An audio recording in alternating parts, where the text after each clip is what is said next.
నేను ఇది మీద ఫ్రమ్ ద డే 1 నుంచి ఎక్స్ప్లెనేషన్ ఇస్తున్నా.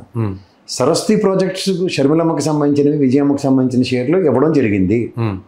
కానీ అవి స్పాన్ ఆఫ్ నో టైంలో దానికి వాళ్ళ పక్క ట్రాన్స్ఫర్ చేసుకోవడానికి షర్మిల గారికి ఎవరో ఇచ్చిన ఒక పనికిమాల ఐడియా ఏంటంటే, పార్లమెంట్లో ఒక బిల్లు పాస్ అవుతుంది, ఇది షేర్ ట్రాన్స్ఫర్ ఫీజు కట్టక్కర్లేదని. ఆ షేర్ ట్రాన్స్ఫర్ ఫీజు కట్టక్కర్లేదు అన్న దగ్గర అవి ట్రాన్స్ఫర్ చేసుకోకుండా కూర్చుంది. అవన్నీ అటాచ్మెంట్లోకి వెళ్ళాయి, ఈడీసీబీ అటాచ్మెంట్స్లోకి వెళ్ళాయి. అటాచ్మెంట్స్లోకి వెళ్ళినప్పుడు వీళ్ళు మేము ఇప్పుడు ట్రాన్స్ఫర్ చేసుకుంటా ఉన్నారు అనుకోండి, కాంట్రాక్షన్స్ ఎవరికి వస్తాయి? అందుకని ఆ ఒప్పందాల మీద నేను చాలాసార్లు దీని మీద విశ్లేషణ చేశాను. అప్పుడు జగన్మోహన్ రెడ్డి దాన్ని దీంట్లో కుదరదు అన్న కోణంలో ఉంది.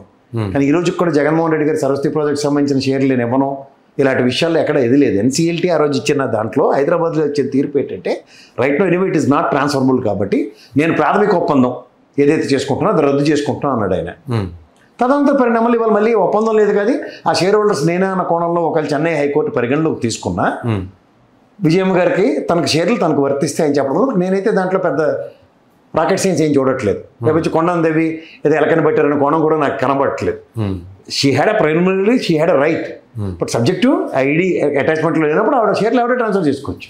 ఇది ఆల్రెడీ జరిగింది. జరిగిన దానికి ఆవిడ చేసిన తప్పుకి, షర్మిల చేసిన తప్పుకి వాళ్ళు మాత్రం ఏం చేస్తారు?